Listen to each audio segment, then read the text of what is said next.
Welcome to another episode of Like It Is.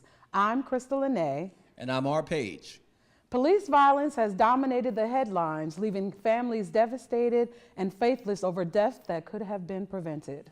With no judicial restitution for these wrongful deaths committed by police officers, the public outrage is a powder keg ready to explode. How do we stop this senseless violence against our men and women? We're not talking about getting high. We're talking about medicinal medicine and alternative medicine that can help. Okay, so now we're talking about striking straight.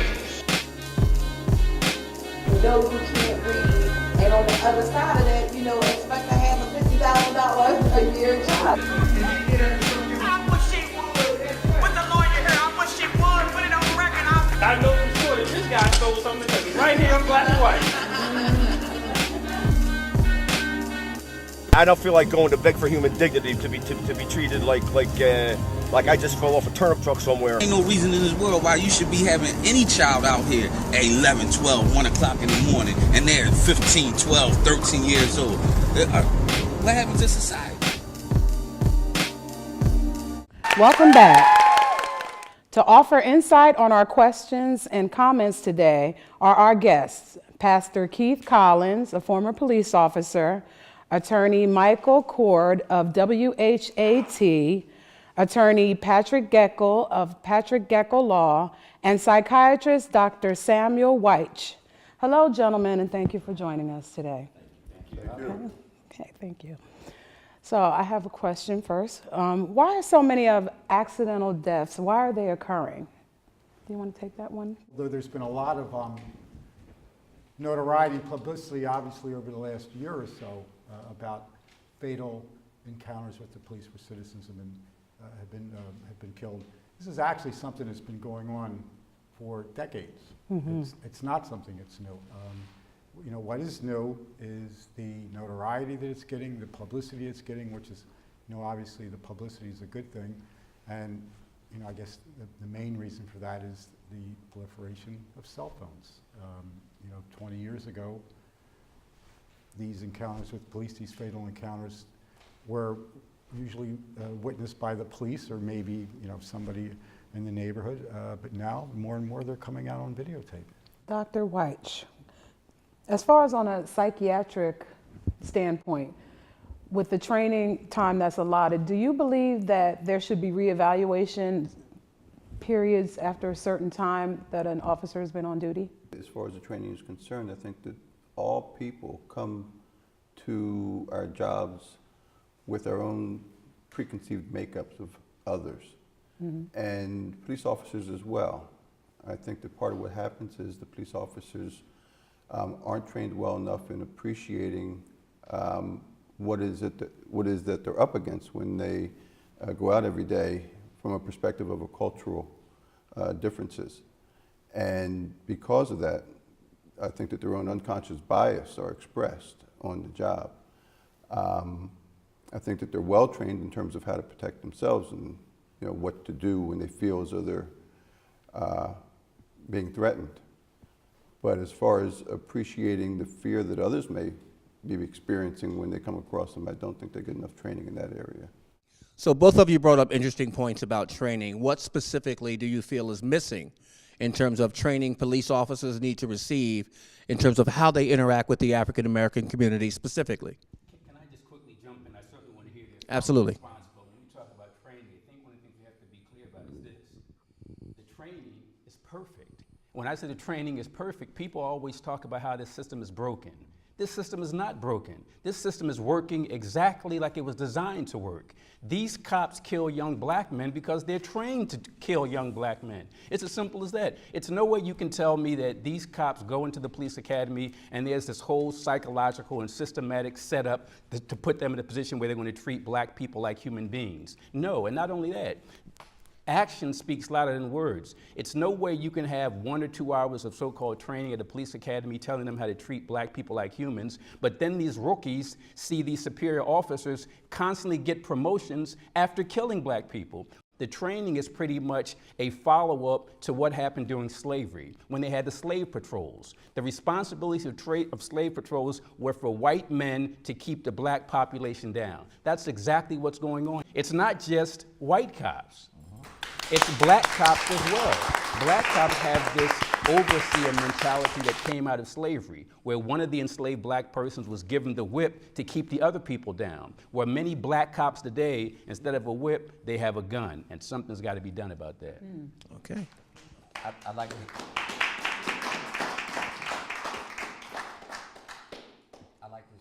jump in as well.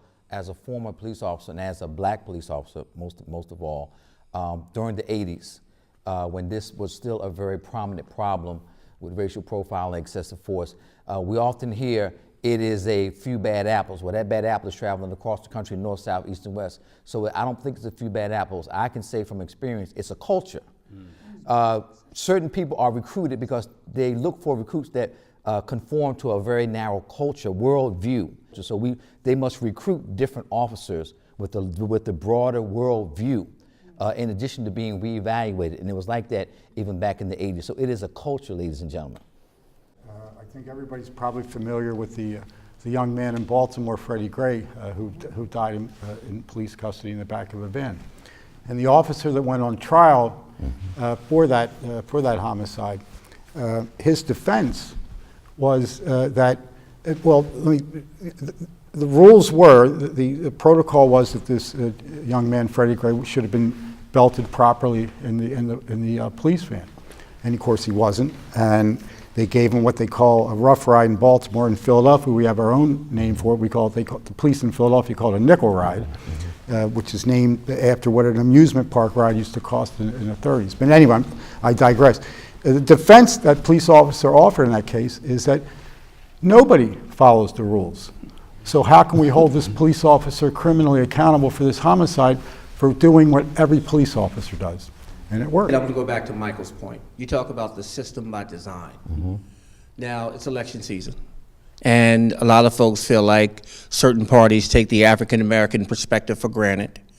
But if the system is that way by design, with many African-Americans rising to the top of political office, you see many African-Americans rising to the top of the clergy and various religious sections throughout the country, as well as medicine and other professions that exist.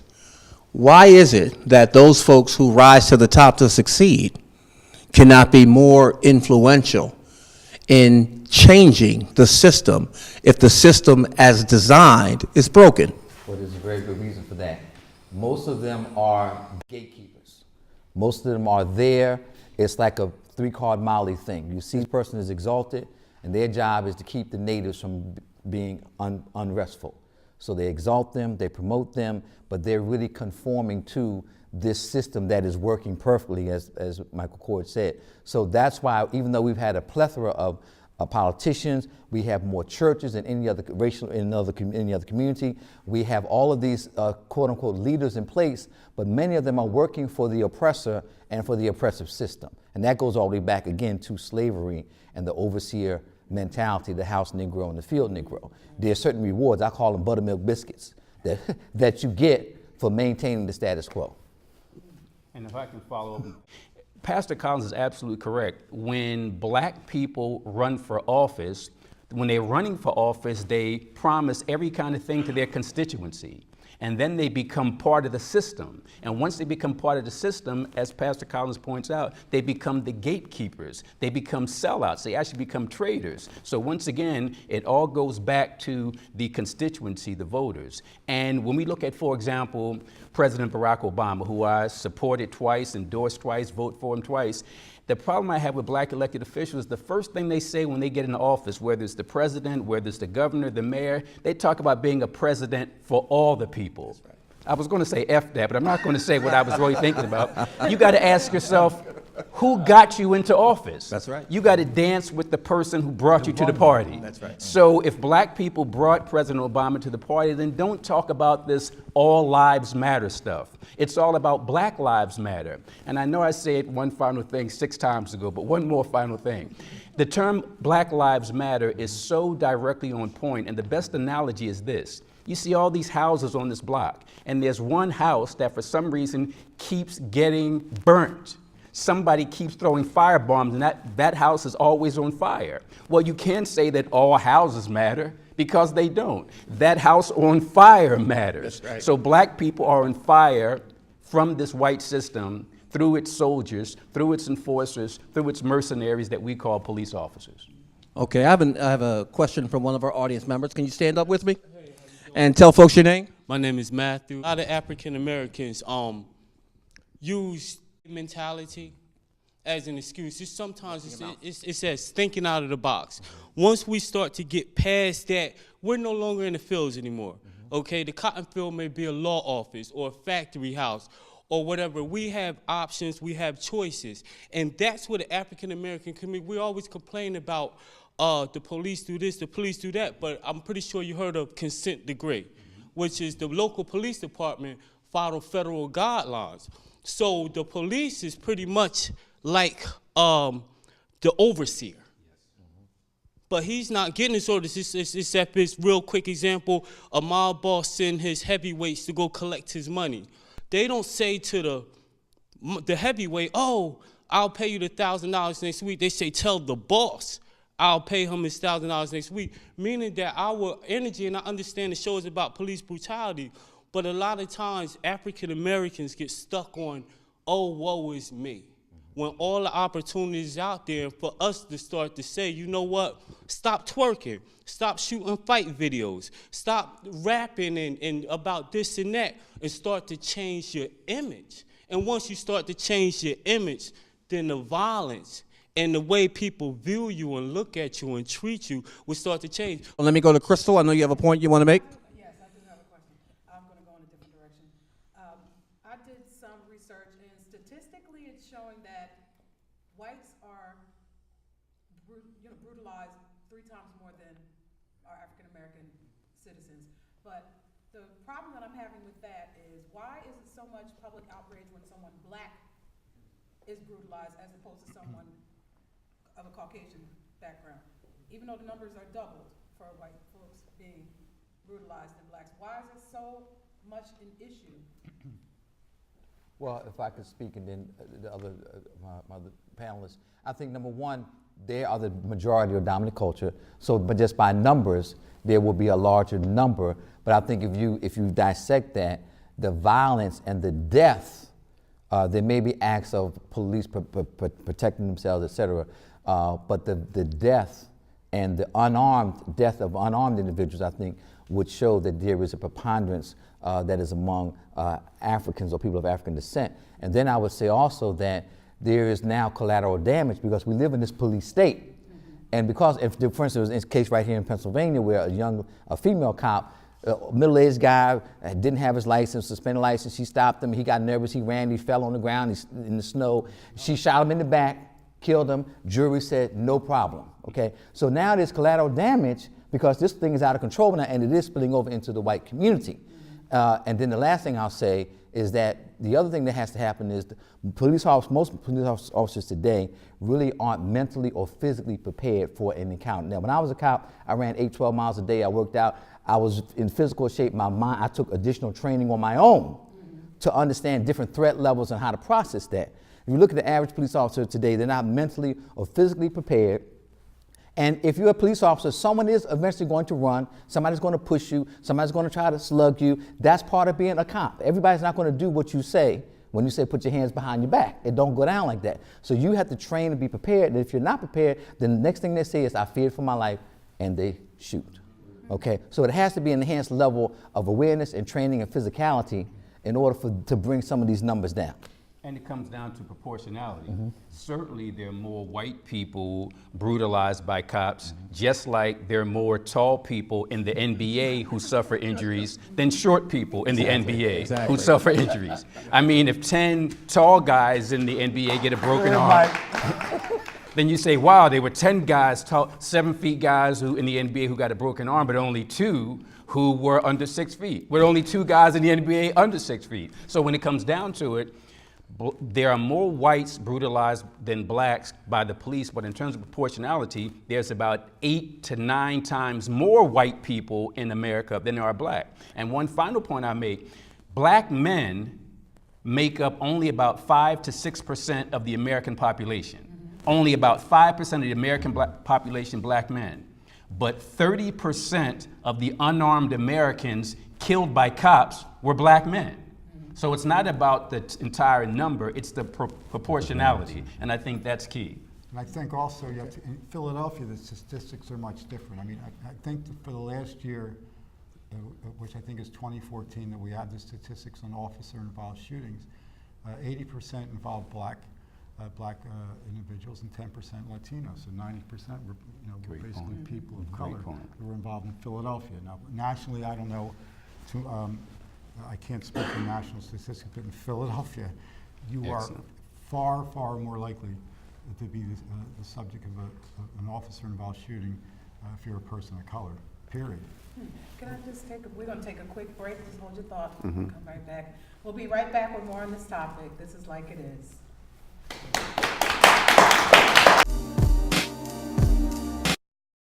Welcome back to Like It Is. I'm Mara Page here with Crystal Lene. I'm here with audience member Franchella Simmons. And she has a question. Well, it's more of a comment. I totally agree with this brother over here when he was talking about how we need to change our image, things that are going on in our black community, far as the way the young women and females are, dancing and the videos and the fights that they are portraying. I mean, the social media has really put a lot of this stuff to the forefront. But at the end of the day, even if we do change, all of these bad habits and these things that we're doing now that our youth are into, even if we change that, we cannot, at the end of the day, change the color of our skin. So is that going to change anything with the system and with how cops are treating us? I think the fear is not when, they're faced with the situation. I think the fear begins in the very beginning, before they stop that black man, that they're afraid, of what's going to encounter. And just the fear of the black man, period, that's why some of these things happen. Any response to that? Refer to the doctor. He would be the expert on that whole issue. Well, I'm not sure if I got the whole issue as an expert, but I would like to comment on a couple pieces from what you said. Keep in mind that police officers are human beings. And I think you're absolutely right that they all come to the job with their own set of makeup and history, and some of which do come with problems. And unfortunately, once they're given the badge and the power, some of those problems may get expressed in a maladaptive way. But I think for us as people to deal with police officers, I think we need to think of them in terms of people and not officers, and appeal to that, appeal to the person in them. There's been a lot said, and one of the scenarios that was raised is what happens when you're in a situation where the police officer comes upon you and what you should do. And what's the police officer doing? Now we need to keep in mind that the police officer is out there to protect us.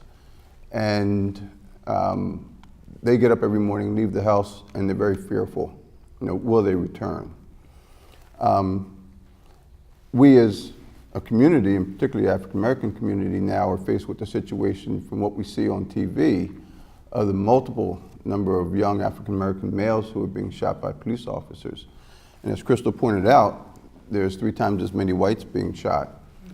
One of the things that we don't see is a portrayal of those whites being shot on TV. I think that if we did see that, then the community as a whole would rise up and start to say something about how the police officers need to be retrained, since the training allows for this to happen. And I think too that I can tell you from my personal experience, I was raised in a home where my father was a Philadelphia police officer. He was a detective. And my memory is such that in the 20-some years that he was on the force, he didn't discharge his revolver once.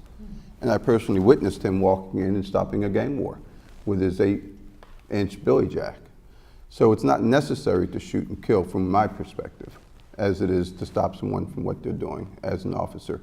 And I think that's where they need to retrain. If I can just follow up on what the young lady mentioned, I think that's a point that not many people deal with.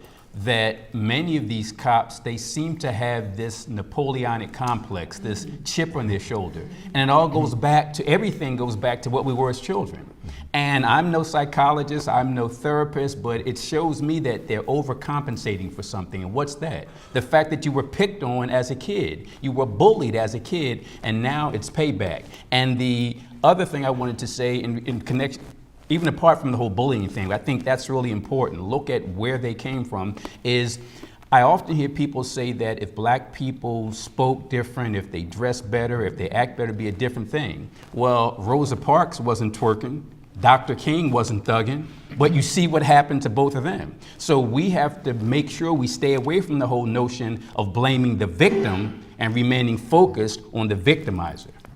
Michael says it's true. I mean, to follow up on what Michael just said, the police officer is the one who took the oath to support, defend, and uphold the law. And the way somebody dresses, the way somebody talks to them, I mean, they signed up for the job. And it is a dangerous job, but statistically, and maybe I'm using way too many statistics, but statistically, it's one of the safer jobs. I mean, last year, I think it was 150 officer deaths, and way more than half of them were caused by motor vehicle accidents or heart attacks. Now, do they have a legitimate reason to be very cautious and when they go about their business? Yes. But they signed up for the job. They're trained, or supposed to be trained, on how to deal with dangerous situations. A lot of times deadly force is used because the officers don't follow their training. They go off willy-nilly after a guy. They don't wait for backup. They don't follow procedures. They get themselves in they don't take a position of safety. They get themselves in really bad situations, and then deadly force is used.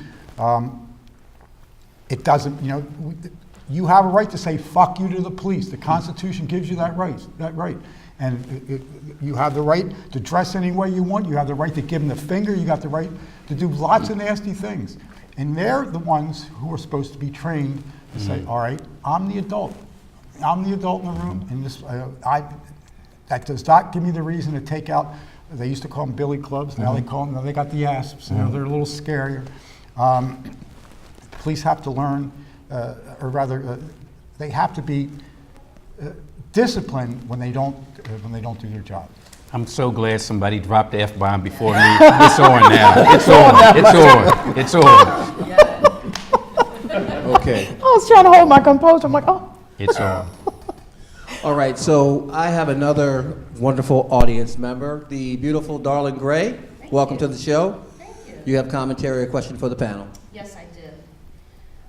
Reflecting back on what our retired police officer, now current pastor, spoke about his experience and how he ran 12 miles a day and worked out and built up physical endurance.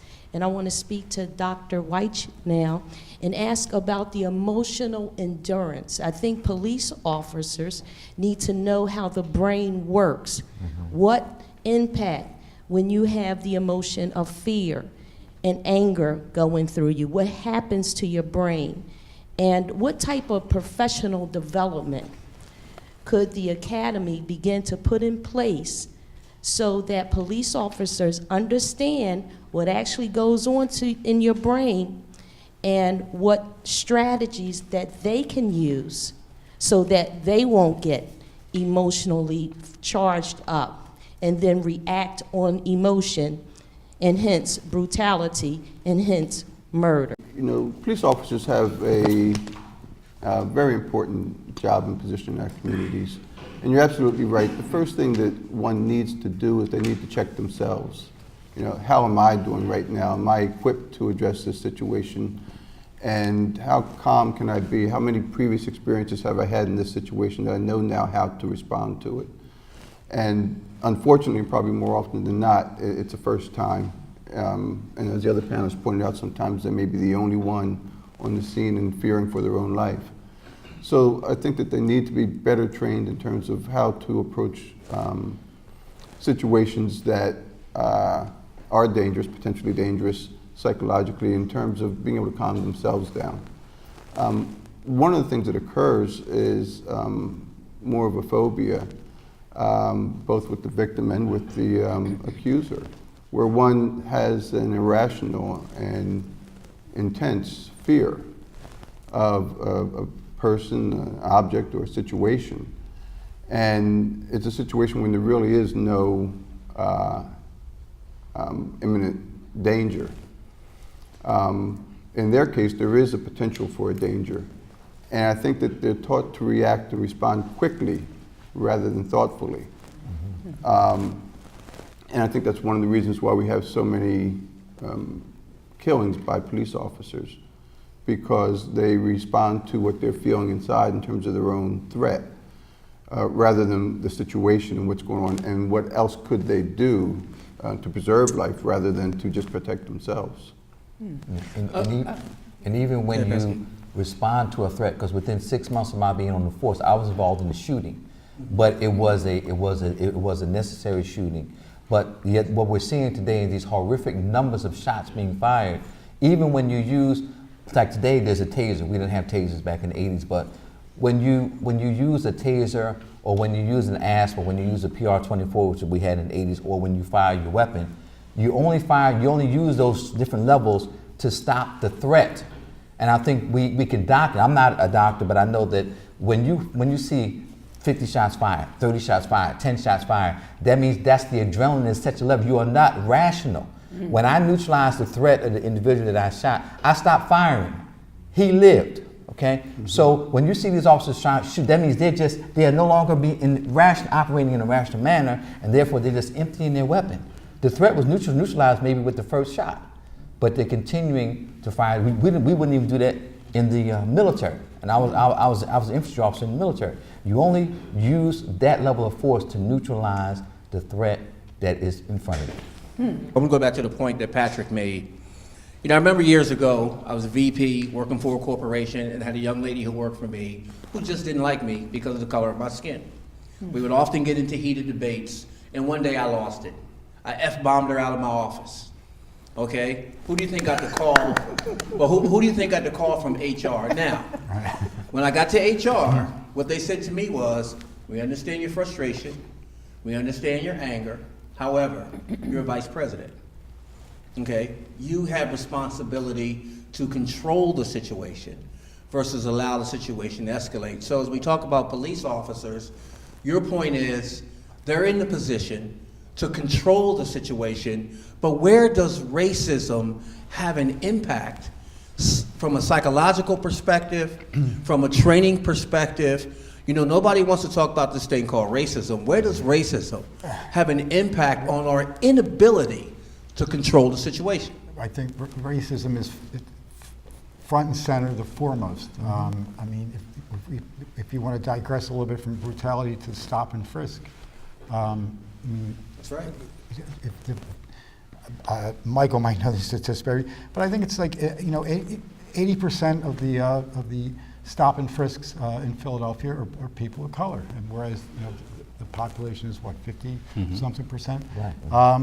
And even more telling is the amount of contraband or weapons that are recovered during those stop and frisks. It's infinitesimal. I mean, New York City got a lot of publicity about their stop and frisk program and how the mayor that was recently elected, de Blasio, put an end to it. Well, Philadelphia, we have one of the gods of civil rights lawyers, David Rudofsky, who he filed a class action lawsuit against Philadelphia 5 years ago because Philadelphia had a very similar stop and frisk type of program, and the city agreed to settle that case and entered a consent decree. And there's every year there's a report done on the police now have to fill out they're supposed to fill out pretty comprehensive forms regarding stop and frisk. And the answer of course, it's still the vast majority of individuals being stopped are people of color, and almost the percentage where there's anything's found is infinitesimal. Like we're talking less than 10% where there's anything found when they stop and frisk these kids. And if I can interject with that, the statistics I read, yes, 80% plus people of color, But the other maybe 15% of that were Caucasian that were stopped actually had a higher percentage where they found actual things that were contraband and or illegal because they were stopping them because they actually observed them doing something that was suspicious or wrong. Therefore, they had a higher percentage, even though the proportional numbers were less, which just reinforces the point that the distinguished panelists are making, that they were stopping blacks just because they were black. And that's why they didn't find anything. I'm so glad you raised the issue of racism as a systemic thing, because that's exactly what it is. These cops are just like white America in general, whereas that white clerk is going to be racist and not treat you right, that white bartender, that white gas station attendant, but the difference is with their racism, you don't die. When the cops add that racism, you wind up dead. And this other key point, I think, which is essential to those who say that it's not about race. I asked them this question: if tomorrow you had to go to court in a criminal case, robbery, rape, murder, shoplifting, and you could choose to be a white defendant or a black defendant, which one would you choose? You're driving down Broad Street in North Philly, 3 o'clock in the morning, lights and sirens go off behind you. As that cop approaches you after you pulled over, you have the choice of being a white driver or a black driver. Which one would you select? And the answer is obvious. So it's clearly racism, it's clearly systemic, but once again, cops kill when they're racist. Other people, not so much. I mean, it's racism, and to follow up, I mean, when lawyers get together and we're evaluating cases for settlement, we'll say, what do we think this case is worth? One of the first things I get asked all the time, was your client white or black? Because if it's a white client, the idea is he's going to get more money. But Michael makes the point that when it's racism involving police, people end up getting killed. But it's this look, it's the only what, I mean, I'm in the minority today, but I'm very happy to admit that the racism is at the root core of this problem. It's not just Black Lives Matter. Black education's got to start mattering. You know, black water. You see what's going on in Flint. I mean, you think that the water they're getting in Flint, where's that place where they got the nice neighborhood in Detroit now? Farmington Hills. There you go. Thanks, Farmington Hills. Great point. But Michael makes the point when the racism involving with the police can be fatal, or broken eye sockets or broken arms. And that's the reason why I say if we saw more betrayal of young whites that are unarmed being killed by police officers, there'd be more done about it. To stop or address that problem. It doesn't address the racism problem, but it will stop police from killing more unarmed people. I grew up in a time when I watched TV, and you know, even the cowboys on TV, they shot to disarm. They didn't shoot to kill. And I'm wondering about these sharpshooter police today, why are they not trained better that way? Rather than being trained to shoot to defend themselves against that potential threat that they then later on defend against in the court. They need to be better trained in, like you said before, neutralizing the threat rather than eliminating it. And these cops always claim that what motivates them is the fear that there's this angry black thug out there who might do something to them. And yeah, there are some quote unquote angry black thugs, but it's interesting that when these white boys shoot up these schools as serial killers, they all walk out. When Timothy McVeigh blows up the federal building, he walks out. When the white guy goes into the church and shoots up the church, they take him to McDonald's or Burger King before they process him. I mean, that clearly shows me that this whole argument about the fear of these cops is a smokescreen. If there is fear, that fear is motivated by racism. What effect does Supreme Court decisions such as Warren versus DC, Fernandez versus California, and Garrett versus New Jersey and the like, what has the current state of, what is their take on the current state of the judicial system as far as those decisions are concerned? I'll give you a very quick answer, and I want to hear from everybody else, but the only Supreme Court decision that matters to black people is the Dred Scott decision from 1857, which says the black man and woman and child have no rights that the white system is bound to respect. All those cases that you cited, they work in the ivory tower. But down on the street, they don't mean anything. In fact, there are some other Supreme Court cases that talk about the restrictions that cops have in terms of shooting fleeing felons. But again, that's all that fancy stuff that the federal judges and state judges write. But on the street, cops always get a pass. All they have to say is that I thought the guy was reaching. All they have to say is that I feared for my life. And all those cases you cited, yeah, on paper they work, but in the real world, they don't mean a damn thing. And I guess that would be part of the misconception that people have about their rights. I mean, the courts have shown a tremendous amount of deference to law enforcement when it comes to the use of force. But like Michael said, what happens on the street has little to do with with the cases that are decided by the courts. And I mean, all the decisions, I mean, you mentioned, I'm familiar with all but one of them, but they basically are cases that have, kind of explain what, what the standard is for law enforcement in various situations. The main one is Graham versus Connor, which say that, a police officer is only supposed to use a limited, or rather a reasonable amount of force under the circumstances. But the devil's in the detail. What are the circumstances? Well, if, like Michael said, if the police officer says the kid wouldn't take his hands out of his pocket, and that gives me the right to take the asp out and start beating on his shoulder. If he's reaching into his, if he's wearing baggy pants and he reaches into his, this is the one we see all the time, he's reaching into his waistband. Well, that gives him the right to pull the gun out. And if he shoots him,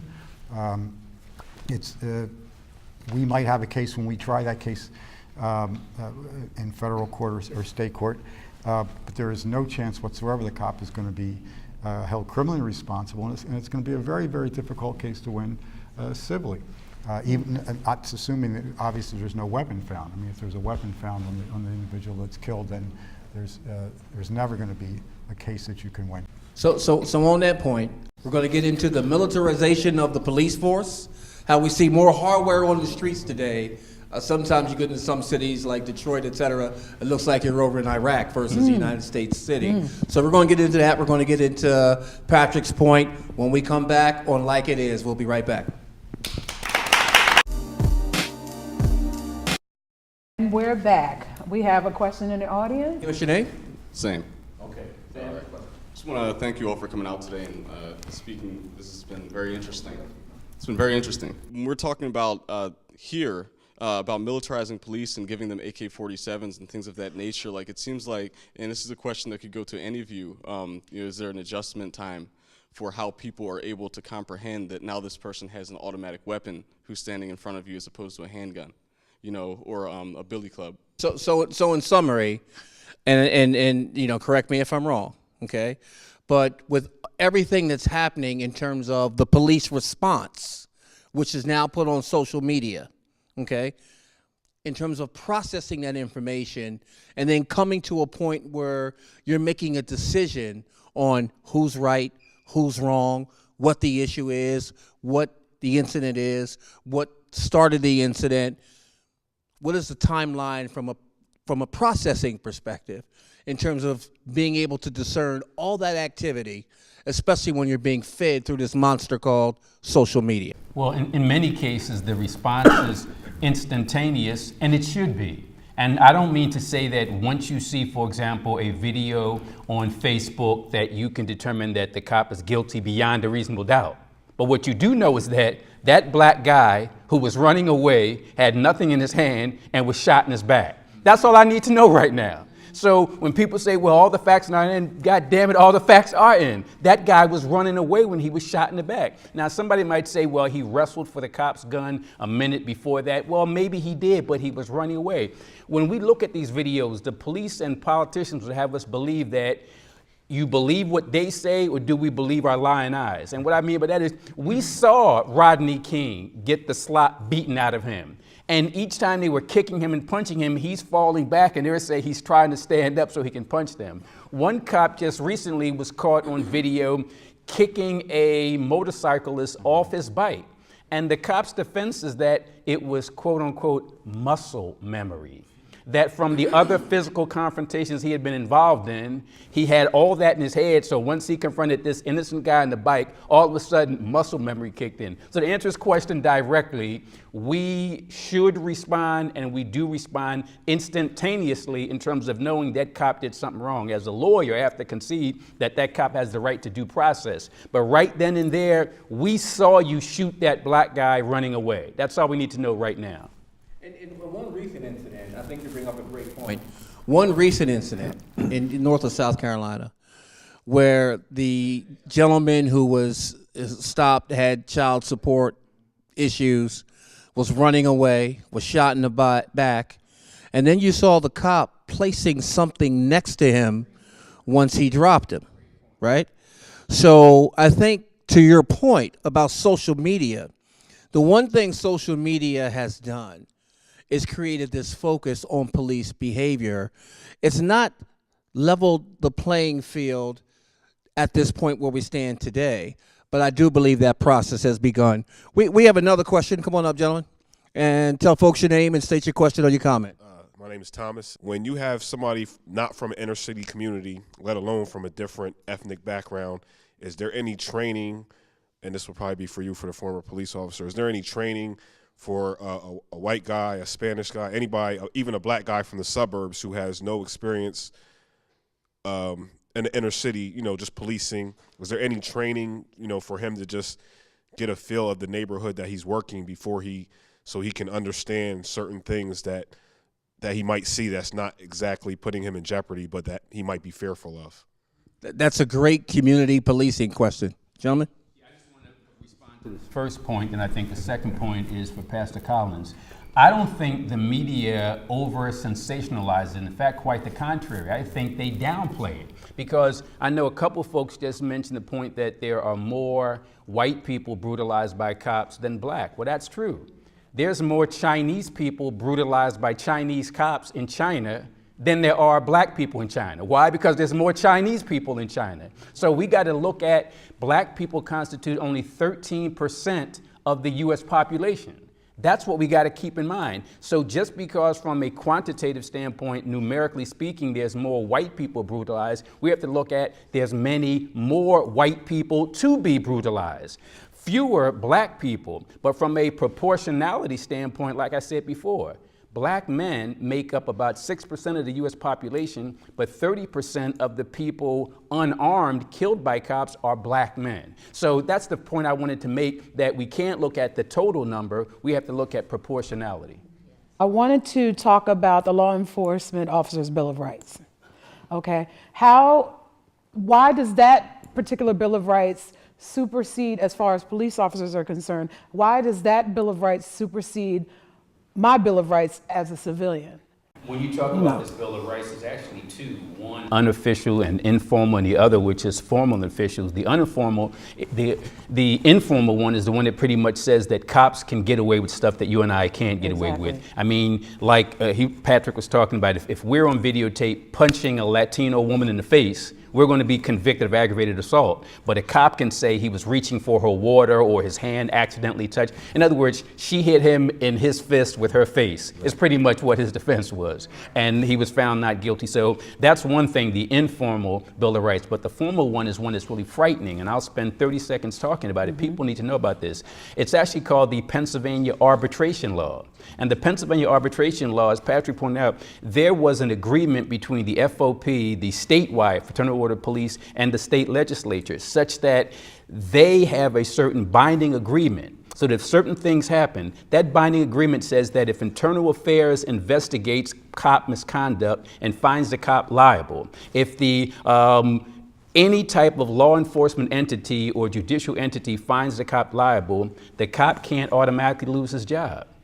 It makes it clear, and this is an agreement. This is an agreement that says that cops are protected much more than any other employee, and it's a frightening concept. That's how cops can shoot somebody one day, be charged the next day, and get a promotion the third day. What about good cops not reporting bad behavior from bad cops? And officers who have suffered terrible retaliation for you know, they have what they call the blue code. You know, a cop does not rat out another cop, period.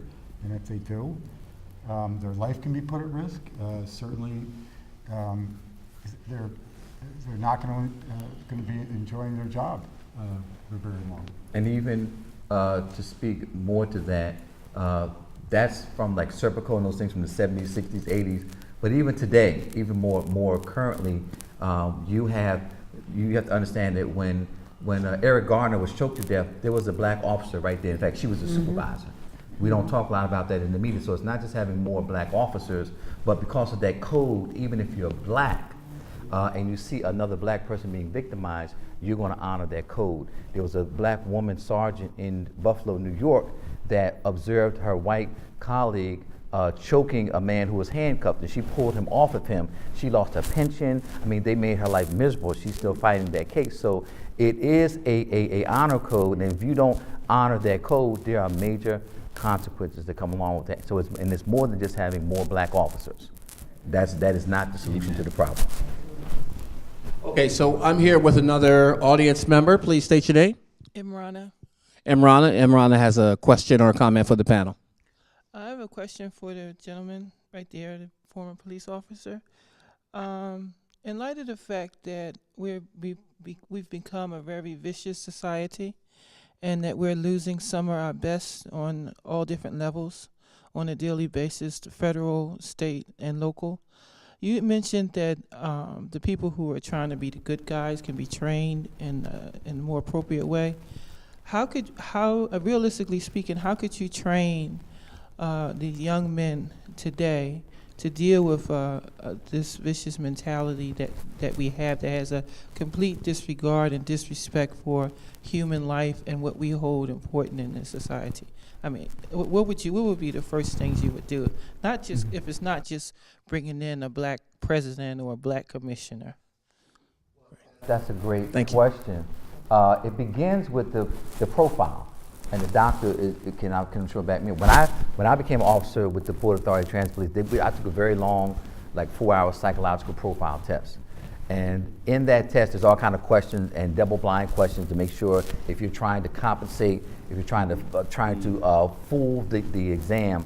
I think we need more psychological testing, not less. And I think it has to be geared towards what is this person's real world view? What experience do they have? And the background checks. You know, what experience does this person bring to the police department? Have they grew up, have they lived in a very closed life, or have they lived an expanded, broadened life? What type of interaction have they had with other cultures prior to even being considered as a police officer? So that I think I'd like to see more of that take place. Now that would be revolutionary, because today the average police officer, you need to understand, particularly in small boroughs and small places, there's a good old boy system, okay? Some good old politician signs your name on your police application, you go to the academy, even if it's a civil service or whatever. That's how it's done. Even back in the day when I was with the Port Authority, it's who you know, not what you know, not what your worldview is, not if you're a good guy. If you know the right person, you're gonna be a cop. And even if you mess up, you go to another police department. So until we break out of that mold, then, and have the proper, more intensive background screening, not to exclude certain people of color, but to exclude people who have a narrowistic worldview. And then those training things that I spoke about, those enhancements can be added to that person. Because if you take a bad apple and you try to make it good, it's not going to work. We're actually going to take a break. When we come back, we're going to talk about the public sphere of the police.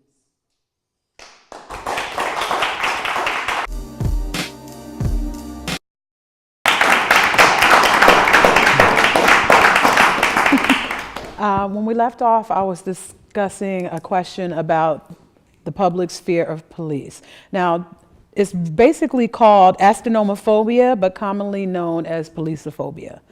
What are your thoughts on that, Dr. White? Well, I can tell you, when we talk about phobias in general, we're talking about, as I mentioned earlier, an irrational into a situation where, in fact, there is no posed danger or very little posed danger. For instance, if you're strolling through the zoo and you accidentally fall into the lion's den, And when you pick yourself up and dust yourself off, you're staring into the face of a lion. That's a sincere fear. A phobia would be when you're strolling through the zoo and you imagine yourself falling into the zoo. And you start to get symptoms such as dizziness, sweating, rapid heartbeat. Your thoughts are preoccupied with what might happen, and you can't think about anything else. That's when we're talking about a phobia. Now, people have policeophobia. It may be from a previous situation they were involved in. It may be one where someone they knew of was involved in a situation with police that was not a very good situation. It could be a transference. It might not be the police at all. It may be an authority figure that they are afraid of actually and having these symptoms as a response to. So the problem here is that there are these real things that are occurring, and there's reason for people to be concerned. But with policeophobia, it can even be as bad as an agoraphobia, where people just don't come out of the house and they stay in because of it. I think that one of the things that would help this greatly is if the police are in the neighborhoods and they get to know people and people get to know them as people, to decrease that fear of police and see them as individuals, as human beings, and see them as someone who is there to protect them, not someone that they had to fear. Could a defense attorney use policeophobia as a reason why a person would act out of their normal character? And that's for the attorneys on the panel. Yeah, if you want to lose the case. I mean, but this is a recognized, it's a recognized condition. I mean, the point you make is a valid point, but we know as attorneys that when it comes to jury trials, you obviously have jurors. And what I mean by that is they bring 40 people into the courtroom and you pick 12 of those 40. The problem is, and I'm sure my colleague will vouch for this, the 40 people that come into the courtroom, the black ones from North Philly and West Philly are fighting to get off the jury. The white ones from South Philly and the Northeast are fighting to get on the jury. So now I got 11 South Philly, Northeast white people and one person who was forced to be on from North Philly. So I can't use that argument that you mentioned. However, every now and then, like for example, in the O.J. Simpson case, Johnny Cochran was able to talk to the black jurors in a way that usually you can't talk to them. So in theory, what you suggested or even posed as a question is valid, but in the real world, I describe myself as the angriest black man in America, I never play that black thing because who my audience is. It's those 10, 11 white jurors who will lynch my client and me if I make that argument. I mean, I totally agree with Michael. I've had many cases where what precipitated the excessive force of police violence was, it might have been a kid slinging on the corner, who knows, or just they run from the police. And when the police catch them, I mean, they know what's going to happen when the police catch them. The police even have a phrase for it. They call it, you're going to get the runner's fee. But when I try these cases, the way it's defended by the city solicitor, city law department is, well, if you just hadn't run, none of this would have happened. Well, they're running because they're scared to death. But if I focus my case on that, it's not going to work. And running doesn't necessarily mean you've done anything wrong. But listen, we have our last audience comment question for you today. Please state your name, question and comment. My name is Joseph Baxter. And I have a totally different perspective on it. There's a lot of information, a lot of stuff. I grew up in the Rizzo era. I grew up in the 60s in the gang war and North Philly, Richard Island projects. But I learned what not to do. And what happens is my experiences has been, well, my life has been, anytime I had an encounter with the police, is because I did wrong. And that's because I went through a stop sign or something like that. I have a 14-year-old son here, and we're trying to get him to understand that you have to be accountable for you. Sure, there's gonna be casualties in life, you know, just like the stock market makes you lose your money. There's gonna be casualties. But in the narrative that's going on now, and social media has become, the information highway is now in the bullshit boulevard. So it's just a lot of crap going on, and people are being influenced by it because they have these technology attached to the appendages, so they're not paying attention to what's going on. So my question on the tail end of this, being fearful of the police, I have a 14-year-old son, have his friend here who's grown up in this era. They don't know life without technology. They don't know life without this inundated with this information.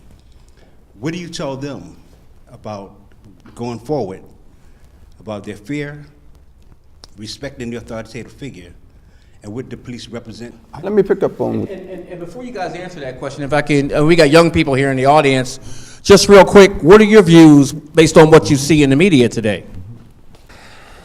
I do think it's wrong. And like they were saying, I think the cops are not getting trained well. Like they probably were getting bullied or something when they was a kid. And what they're doing with these young black men is overkill. Gentlemen, please give us some information on how folks can get in contact or reach out to you, gentlemen, after the show, because this is such an intriguing topic. We didn't have time to ask everything, so we will be having a part 2 of this show. But I want you to briefly give information of how we can reach you after the show. Okay. Dr. White? Yeah, if I might just respond quickly, I agree with the gentleman that got up to speak and that all of us are responsible for ourselves. But being that we're all responsible, and I think as parents we're responsible for teaching our children, going back to the other point about the policeophobia, and you mentioned it's the fight, fright, flight response. And many young black boys, if they watch the news, are going to fear, and they're going to get up and they're going to run. That's no reason to shoot and kill. Sam White, I have an office in Wynmore, Pennsylvania, and you can reach me at area code 215-836-7117. Patrick Geckel, my office is right at 2 Penn Center, right across from Love Park, 1500 John F. Kennedy Boulevard. My phone number is 215-735-3326. And I never charge anybody anything to talk to me. I commend the panelists for all the great comments they made, but reasonable men can disagree without being disagreeable. I believe that most cops are bad, and the reason why I believe most cops are bad is because most cops allow the horrible cops to get away literally with murder. So either you are doing it or you're co-signing. Either way, you're part of the problem. Having said that, the best way people can reach me is through my organization called F the Police. Now, F the Police stands for Film the Police. It's something else too, but it stands for Film the Police. And they can reach us at 215-552-8751. 215-552-8751, or reach me on Facebook, Michael Cord, MICHAELCOARD, on Facebook. And thank you very much. Great show today. Thank you. I'm Pastor Keith Collins, pastor of Church of the Overcomer. You can reach me on Facebook at Keith Collins. You can reach me at 267-251-0658. You can also reach me on Twitter at Kodo Pastor. I hope this conversation has helped in understanding to the nature of potential aggression on when being questioned by law enforcement officers. I want to thank you all for joining us today, and we'll be sharing all the information we've learned here today on our FP and Twitter page, including how you can contact our... Mark your calendars for another exciting episode of Like It Is, March 26th.